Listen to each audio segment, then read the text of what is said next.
में से भाई सवाल करें। जाकिर भाई, मेरा नाम बापू है, मैं थाना से आया हूँ और मेरे साथ मेरे मोहम्मद शफी भाईजान है, उनके साथ में मैं यहाँ आया हूँ। मेरा सवाल ये है कि चमत्कार और पुनर्जन्म, जैसे साईं बाबा सबको बोलते थे कि सबका मालिक एक है और उनकी अभी बहुत बड़ी मूर्ति बनती है और उसके बाद अभी उनकी कहीं इंग्लैंड भी उनका कोई पादुका जाती है और उनके बाद अभी एक शख्स भी बीच में था कि जो अभी गुजर गया, वो बोलता था कि मैं साईं का दूसरा अवतार हूँ। तो आप उसके बारे में कुछ बता सकते हैं? और वो चमत्कार करते थे कि उबले हुए पानी में हाथ डालते थे या फिर बीमार आदमी को ठीक करते थे, ये सही था कि गलत था?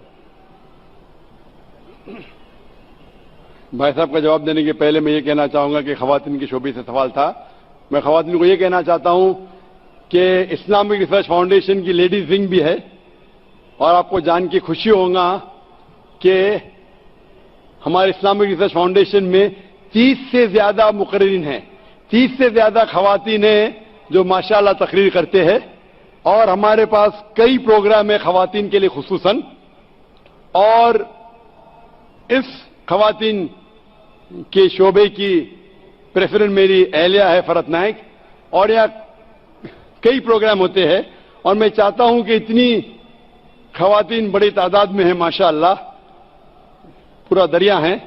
मैं कहना चाहता हूं कि इस्लामिक रिसर्च फाउंडेशन में कई प्रोग्राम होते हैं। मिसाल के तौर पे इस्लामिक ट्रेनिंग होती है, इस्लामिक रिसर्च फाउंडेशन में मैरिज प्रिपरेटरी कोर्सेज होते हैं, इस्लामिक रिसर्च फाउंडेशन में फहमुल कुरान होता है 30 दिन का और यहां कई प्रोग्राम होते हैं। आप लेडीज विंग के स्टॉल पे जा सकती है और हर हफ्ते 2 बार तकरीर होती है, सैटरडे शनिचर को और मंडे पीर को। हफ्ते में 2 बार होता है तकरीबन 3:30 बजे। और जो प्रोग्राम्स होते हैं फहमुल कुरान, marriage preparatory course, Islamic training program, उसकी डेट मुकर्रर की जाती है। आप लेडीज विंग में कांटेक्ट कर सकती है और मैं चाहता हूं कि अगर आप ये प्रोग्राम अटेंड करेंगे इंशाअल्लाह आपको बहुत फायदा होगा और आप इंशाअल्लाह इस्लाम के करीब रहेंगे। भाई साहब ने एक सवाल पूछा है कि साईं बाबा कहते थे कि भगवान एक है, ईश्वर एक है और वो चमत्कार करते थे और लोगों ने साईं बाबा की मूर्ति बना दी और वो उबलते हुए पानी में हाथ डालते थे। कैसा? भाई साहब, इसे कहते हैं मैजिक। मैजिक मतलब चमत्कार नहीं, ये मैजिक एक टेक्निक है जिसके जरिए आप ऐसी चीज कर सकते हैं जो आम अपने आंखों से नजर आता है कि चमत्कार है। एक होता है मिरेकल, चमत्कार जो पैगंबर करते थे, अभी पैगंबर का आने का सिलसिला बंद हो गया। कुरान में लिखा है सूरह आज़ाब में सूरह 33 आयत नंबर 40 कि मोहम्मद सल्लल्लाहु अलैहि वसल्लम आखिरी पैगंबर है। इसके बाद अगर कोई कहता है कि मैं पैगंबर हूं, उसे साइकियाट्रिस्ट की जरूरत है। किसकी जरूरत? साइकियाट्रिस्ट की। पैगंबर का सिलसिला खत्म हो गया। लेकिन मैजिक, जब मैं स्कूल में था मैं भी मैजिक करता था। मैं क्या करता था? आठानी लेता था, सबको दिखाता था, रुमाल में डालता था, पानी के ग्लास में डालता था, आठानी, रुमाल निकालता था, आठानी गायब। लोग समझते थे मैं चमत्कार हूं। इसे कहते हाथ की सफाई। हाथ की सफाई आसान है। मैं आठानी दिखाता था लोग को, इधर रहती थी मेरी कांच की गोल आठानी के साइज की कांच का टुकड़ा था, दिखाता था, रुमाल के अंदर अठन्नी से बदलता था वो कांच की टुकड़ा, टिंग टिंग आवाज आती थी, रुमाल को निकाल देता था, अठन्नी गायब। फिर आपके कान से अठन्नी निकालूंगा मैं। लोग बोले अरे चमत्कार, ये हाथ की सफाई है, इसे बोलते मैजिक ट्रिक्स। ये कोई भी कर सकता है, कुछ बड़ी बात नहीं। आप इंसान को 2 टुकड़े में काटो, वापिस जोड़ो, ये हाथ की सफाई है, कोई चमत्कार नहीं है। एक मिसाल देता हूं, पीसी सरकार, नाम सुना? पीसी सरकार तो बहुत बड़ा म्यूजिशियन था। वो साईं बाबा के पास गए। साईं बाबा क्या करते थे? चमचे को तोड़ते थे। उनने चमचे को सीधा कर दिया। साईं बाबा निकालते थे विभूति, वो निकाले कबूतर। ये हाथ की सफाई है। कबूतर निकालना हाथ में से बहुत आसान है। ये आम तौर पे, क्योंकि आपके आंख देख नहीं सकते हाथ कितना फास्ट मूव होता है, हमें लगता है उबलते पानी में हाथ डालना। हमने साइंस में सीखा कि आप सल्फर या कुछ डालेंगे, एक केमिकल डालेंगे, आई थिंक सल्फर है, मैं बराबर से याद नहीं मुझे, तो पानी उबलता ऐसा लगता है, हाथ डालेंगे ठंडा रहता है, दिखता है। आप भी हाथ डालो, आपका भी हाथ नहीं जलेगा। ये सब हाथ की सफाई है। तो हाथ की सफाई से आदमी पैगंबर नहीं बनता है। और मूर्ति बनाना गलत है। साईं बाबा की मूर्ति बनाना है ईसा अलैहिस्सलाम की। ईसा अलैहिस्सलाम अल्लाह के पैगंबर थे, उनने कहा मूर्ति पूजा गलत है, फिर भी ईसाई लोग मूर्ति बनाते। तो ईसा अलैहिस्सलाम की गलती नहीं, वो ईसाई लोग की गलती है। तो इसीलिए हमें अल्लाह के अहकामात पे अमल करना चाहिए। कुरान मजीद, आप इस्लाम के बारे में पढ़ चुके हैं भाई साहब? नहीं, कुछ पढ़ा नहीं हूं, मैं पढ़ना चाहता हूं। पढ़ना चाह आप जानते हैं कि खुदा एक है? आप मानते हैं कि खुदा एक है? हाँ, एक तो है। आप मानते हैं? हाँ। आप मानते हैं कि बुत परस्ती मूर्ति पूजा गलत है? हाँ, मूर्ति पूजा गलत। आप मानते हैं ना? आप मानते हैं मोहम्मद सल्लल्लाहु अलैहि वसल्लम पैगंबर है? वो मैं जानता ना हूँ, इसके लिए मैं पढ़ना चाहता हूँ। तो आप इंशाअल्लाह कुरान मजीद का तर्जुमा लीजिए। हाँ। कुरान मजीद के तर्जुमे से आपको माशाअल्लाह हिदायत मिलेंगी। आप जो जबान में जानते, हिंदी में जानते तो हिंदी में लीजिए, अंग्रेजी जानते अंग्रेजी में लीजिए। इसे पढ़िए, इस पे अमल करें, इंशाअल्लाह आपको हिदायत मिलेंगी और आपको सही रास्ता मिलेगा।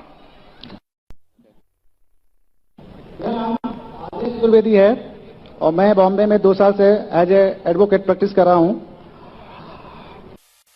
इस्लाम को इतने प्रैक्टिकल तरीके से और प्रॉपर तरीके से इस्लाम जो आवाम है उसमें उसकी अवेयरनेस फैला रहे हैं। इसके लिए सबसे पहले मैं आपको प्रणाम करना चाहूंगा तहे दिल से। सवाल मेरा यह है कि मैं एज इंडिविजुअल में सोचता हूं कि जब से मैं पैदा हुआ हूं और मैं ब्राह्मण कुल में पैदा हुआ, हिंदू में पैदा हुआ हूं और मैं नॉन वेज खाता हूं, मेरे पिताजी के द्वारा मतलब बाय बर्थ चला आ रहा है, but my soul is not always accepting this act of like जो गोश्त खाना है। जैसे आपने अभी अपने नॉर्मल सवालों में भी बताया कि गोश्त खाना कितना ठीक है कितना नहीं ठीक है, लेकिन my soul is not accepting कि ये गलत है। एक हम अपने बच्चों को जरा चोट लगती है तो हम उनके लिए क्या क्या नहीं करते, कितना दर्द होता है, कितना पश्चाताप करते हैं, लेकिन जब हम हिंदुओं में भी कुर्बानी होती है हाँ, और उनमें ऐसा क्यों नहीं होता? हम ऐसे जस्टिफाई क्यों नहीं कर पाते हैं?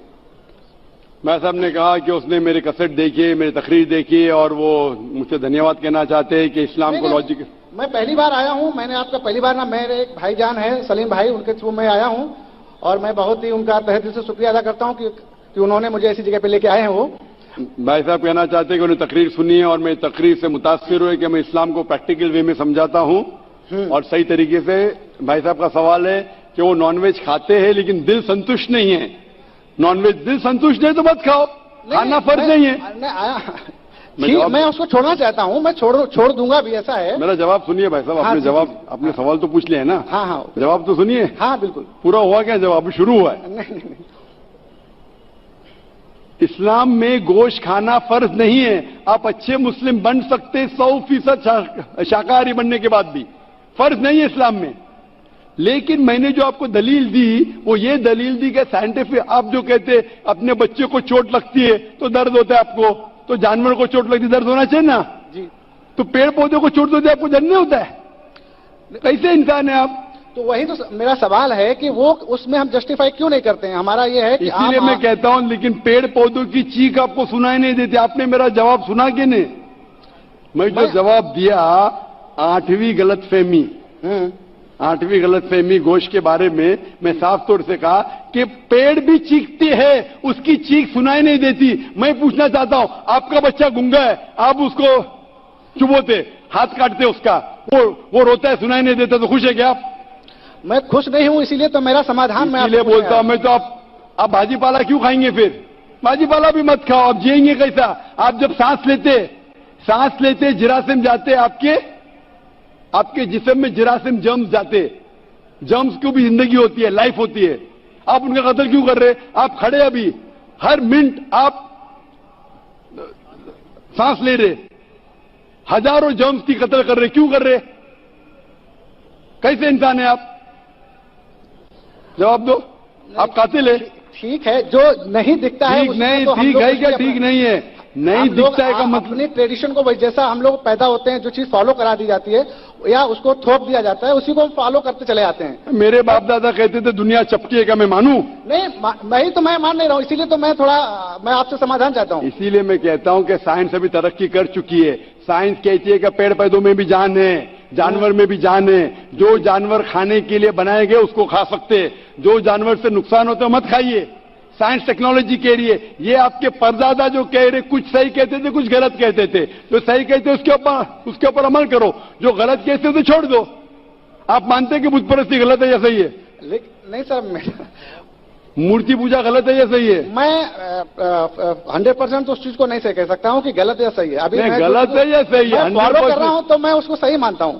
फॉलो कर रहे इसलिए सही मानते। हाँ। आप चोरी करेंगे तो चोरी सही हो जाती है। नहीं, आप नहीं करते। अगर एक इंसान बोलेगा मैं चोरी कर रहा हूं इसलिए सही है, नहीं, तो ये सही दलील है? नहीं, सही चोरी वो मैं कहता हूं कहा गया है कि गलत है। मैं पूछता हूं, अगर एक चोर दलील देता है आपको, क्या मैं चोरी करता हूं इसलिए सही, आप वो दलील को मानेंगे? तो वो समाज के द्वारा बता दिया गया कि चोरी गलत है, इसलिए हम उसको गलत आपके किताब में साफ तौर से अहित होता है, किसी का अहित होता है। भाई साहब, आपके किताबों में साफ तौर से लिखा गया है कि मूर्ति पूजा गलत है, बुत परस्ती गलत, फिर भी आप कर रहे। मुझे सर उतना अवेयर होता तो मैं यहाँ क्यों आता? इतना मनुष्य में आप अगर आ गए इधर तो अभी पूछ रहा हूं, अभी अवेयरनेस आया कि नहीं? अभी आप 3 घंटे से इधर है, अभी आप अगर अवेयर नहीं होंगे तो आने का फायदा क्या आपके? आप इतने घंटे से है इधर, मेरी तकरीर सुन चुके हैं, सवाल जवाब सुन चुके, इतने हवाले दिया, मैं चैप्टर नंबर वर्स नंबर वेद का, उपनिषद का, वो मैंने लिखा अभी माश लिख लिए। तो अभी आपको यकीन हुआ कि मूर्ति पूजा गलत है? गलत इमेजिनरी चीज को मैं गलत तो नहीं मान सकता। आप घर पे जाके तहकीक कीजिए भाई साहब, घर पे जाके तहकीक कीजिए जी, और तर्जुमा पढ़िए वेद का जी, आपके उपनिषद का, और मैं कहूंगा कुरान मजीद का तर्जुमा भी पढ़िए। जी, तर्जुमे के जरिए इंशाल्लाह हिदायत पाएंगे। जी, जरूर। Hope the answer the question. Because I'm happy, I'm a Muslim, that's what makes me happy, and that's the truth. Can we move to the brothers section? Do we have a question from a non-Muslim? Hi, I have a question, very simple and short. How Islam define love, and what is love? You have asked the question that how does Islam define love and what is love?